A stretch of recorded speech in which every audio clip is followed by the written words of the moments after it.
Good morning students. आज का हमारा टॉपिक है, जैसे कल के लेक्चर के अंदर हमने किया था पोजीशन टाइम ग्राफ, तो आज हम करेंगे position time graph of a uniform motion in one dimension.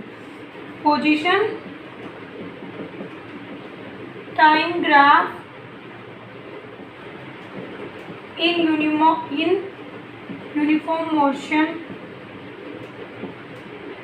In one dimension. Okay, आपको पता है जैसे हम करते हैं वन डायमेंशन के अंदर जो ऑब्जेक्ट है वो पाथ एक्वायर करती है, वो क्या होता है आपका स्ट्रेट लाइन। ओके, तो आज हम करेंगे कि भाई उसका पोजीशन टाइम का ग्राफ का कैसे हमें प्लॉटिंग करनी है और कैसे उसके अंदर हम फिजिकल सिग्निफिकेंस कैलकुलेट कर सकते हैं। देखो, वेलोसिटी क्या होती है, वेलोसिटी हम पहले भी कर चुके हैं, change in position divided by में टाइम। ठीक है, चेंज इन टाइम। ओके, तो आज हम करेंगे, देखो हमें ये फॉर्मूला, ये रिलेशन आपको पता है, v is equal to u plus में AT। तो यहाँ देखो आप वेलोसिटी हमें देखना है पोजीशन का और टाइम का रिलेशन। ठीक है, जैसे यहाँ देखो जब हम वेलोसिटी और टाइम को कैलकुलेट करते हैं तो यहाँ एक सम कांस्टेंट इंक्लूड हो जाता है।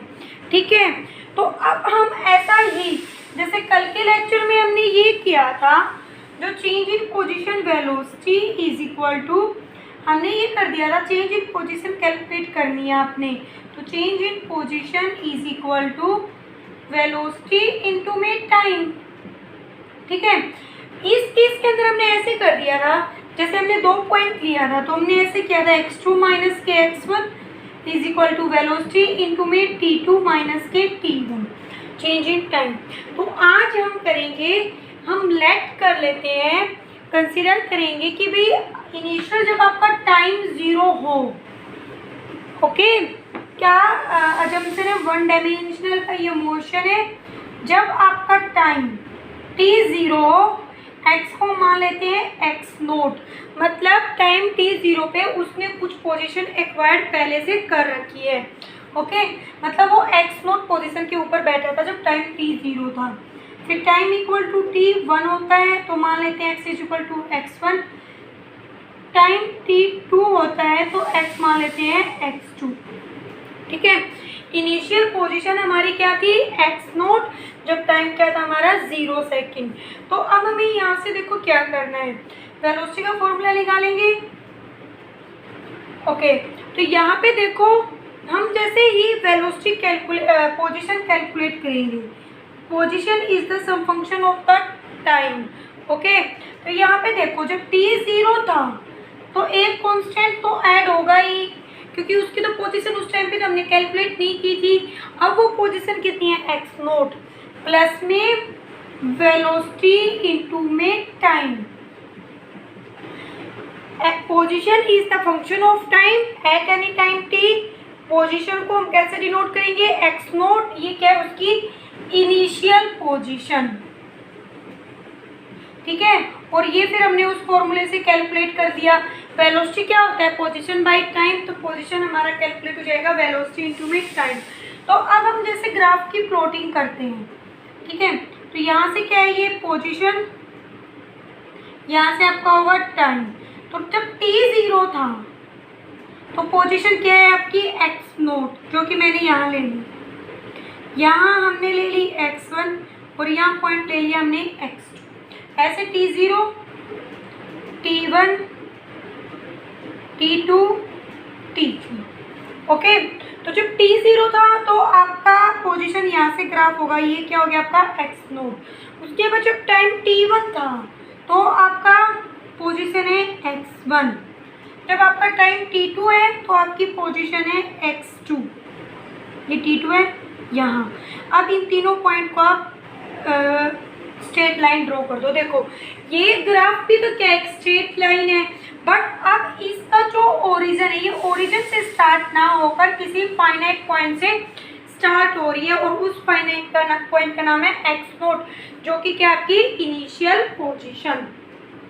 ओके, तो अब देखो हमें क्या कैलकुलेट करना है, मान लो हम वेलोसिटी को कैलकुलेट करना चाहते हैं तो वेलोसिटी आपको पता है हम करके आ रहे हैं, क्या होती है वेलोसिटी, चेंज इन पोजीशन। हम ये वाला पॉइंट लेते हैं x1 से x2 पे जा रहे हैं, तो velocity change in position x2 minus के x1 by change in the time.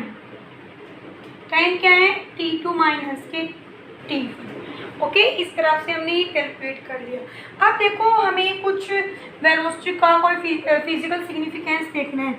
हम यहाँ पे एक परपेंडिकुलर ड्रा कर देते हैं। ये हमारी एक ट्रायंगल बन गई। लेट कर लो, यहाँ पे आपका एंगल है अल्फा, यहाँ मैंने मान लिया एंगल क्या है आपका अल्फा।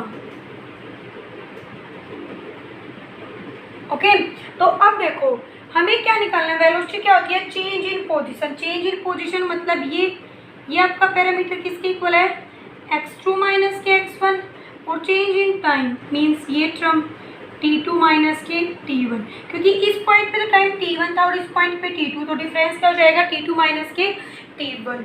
ओके, तो यहाँ से हम देखो आप टेंजेंट निकालो। टेंजेंट अल्फा क्या होता है,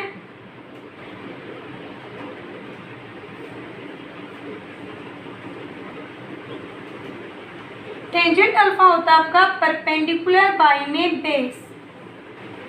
ठीक है, तो यहाँ से देखो आप परपेंडिकुलर क्या होगा आपका, परपेंडिकुलर ये एंगल हो जाएगा x2 माइनस के x1 डिवाइड बाई बेस आपका हो जाएगा t2 माइनस के t1। अब यहाँ देखो वेलोसिटी भी इसी के इक्वल है और एंगल भी आपका इसी के इक्वल है, तो आपका वेलोसिटी किसके इक्वल हो जाएगा, टेंजेंट अल्फा। ओके, और टेंजेंट अल्फा क्या होता है, स्लोप। जब हमें कई बार क्वेश्चन आता है कि इस लाइन का स्लोप क्या है, तो वहाँ आपको टेंजेंट निकालना पड़ता है। तो आप यहाँ बोल सकते हो velocity is the slope of the straight line. Okay, तो ये इसका physical significance of the velocity. उसके बाद हम आज कैलकुलेट करेंगे velocity time graph. What is your velocity time graph, तो वेलोसिटी टाइम ग्राफ यहाँ से करेंगे, velocity time graph for uniform motion.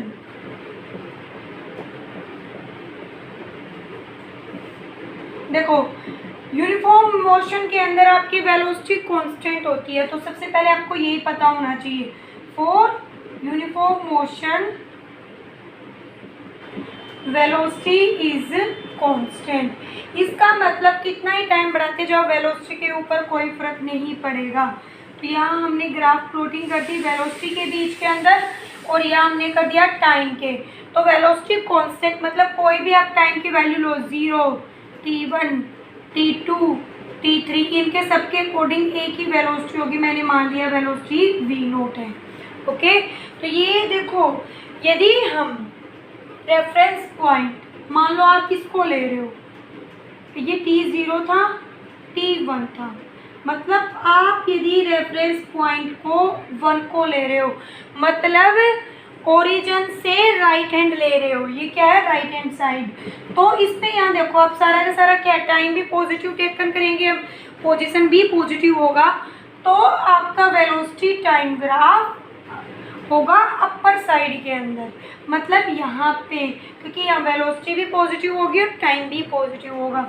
लेकिन यदि आप वेलोसिटी को नेगेटिव ले रहे हो, वेलोसिटी क्या ले रहे हो, नेगेटिव, वो नेगेटिव किस रेफरेंस में बोल रहा है, यदि हम हमारा जो रेफरेंस पॉइंट है वो लेफ्ट साइड में ले लें, लेफ्ट हैंड साइड के अंदर, तो उस केस के अंदर क्योंकि चेंज इन पोजीशन या टाइम उनमें से कुछ ना कुछ एक टर्म नेगेटिव होगा, वेलोसिटी नेगेटिव होने का मतलब है वो उतनी वेलोसिटी से वहाँ पहले आ चुका है।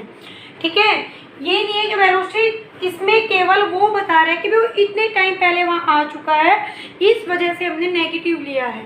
ओके, तो इस केस में क्या होगा, जो वेलोसिटी टाइम ग्राफ होगा ये parallel to the time axis ही होगा, but toward the negative velocity. यहाँ वेलोसिटी पॉजिटिव होगी तो यहाँ वेलोसिटी क्या होगी आपकी, नेगेटिव।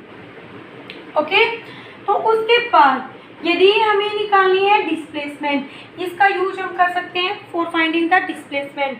तो मान लो एक पॉइंट आप यहाँ पे हो और आप यहाँ पे हो बी पॉइंट पे, ठीक है, वो आपको ए से बी पे जाना है, तो हमें निकालना है कितनी डिस्प्लेसमेंट ट्रेवल हुई। तो यहाँ से हम कर लेंगे वेलोसिटी क्या होती है, displacement by time, displacement by time. तो यहाँ से आप डिस्प्लेसमेंट कैसे निकालोगे, मैं डी से डिनोट करूँ, वेलोसिटी इनटू में टाइम। वेलोसिटी तो हमारी कांस्टेंट है जो क्या है वी नोट, और टाइम कितना हो जाएगा इन दोनों पॉइंट के बीच में t2 माइनस के t1। या फिर आप ऐसे लिख सकते हो, ये तो मैं डायरेक्ट फॉर्मूला से कर लिया, यदि आप डिस्प्लेसमेंट कैलकुलेट करना चाहते हो तो आप इसका एरिया कैलकुलेट कर लो जो कर्व के अंडर आता है। तो यहाँ आप देखोगे ये जो क्या बन गया, रेक्टेंगल बन गया, या आप इस तरीके से कर सकते हो d is equal to the area of rectangle A B, इसको सी डी नाम दे देती हूँ मैं, A B C D. Rectangle का एरिया क्या होता है, लेंथ इंटू ब्रेड्थ या लेंथ इंटू हाइट वटेवर, ठीक है। तो लेंथ यहाँ पे कितनी मान लेते हैं, ये वाली लेंथ है ए डी, इंटू में ब्रेड्थ मान लो आप डी सी। तो ए डी आपका क्या है डी, ए डी देखो initial velocity 0, final v naught, तो वी नोट इंटू में डी सी क्या है, चेंज इन द टाइम। तो आप किस तरीके से भी आप डिस्प्लेसमेंट को कैलकुलेट कर सकते हो। देखो यदि आप ग्राफ को ऊपर वाला ले रहे हो, मतलब टुवर्ड द राइट ले रहे हो, तो यहाँ पे डिस्प्लेसमेंट क्या होगा, पॉजिटिव। लेकिन यदि आप ये वाला ग्राफ को सोच रहे हो लेने का जिसके अंदर वेलोसिटी क्या आपकी नेगेटिव, तो वही पॉइंट मान लो ई एफ। तो इस केस में आपको क्या करना है, वही ये आप एरिया निकालो नीचे वाला, उस केस में ऊपर वाला एरिया इंक्लूड नहीं करेंगे हम, ठीक है, क्योंकि हम ये नीचे वाला ग्राफ का को लेकर डिस्प्लेसमेंट कैलकुलेट करेंगे। तो यहाँ से क्या हो जाएगा, वही डिस्प्लेसमेंट, यहाँ पे देखो वेलोसिटी नेगेटिव है तो माइनस के वी नोट इंटू में t2 माइनस के t1। या ये फायदा हम डिस्प्लेसमेंट को पॉजिटिव भी ले सकते हैं और नेगेटिव भी। लेकिन याद रखना जब हम डिस्टेंस कैलकुलेट करेंगे तो उस केस में चाहे आप ये नीचे वाला एरिया लो, फिर भी आपको वो पॉजिटिव लेना है, क्योंकि डिस्टेंस कभी भी नेगेटिव नहीं होती, हमेशा आप एरिया को पॉजिटिव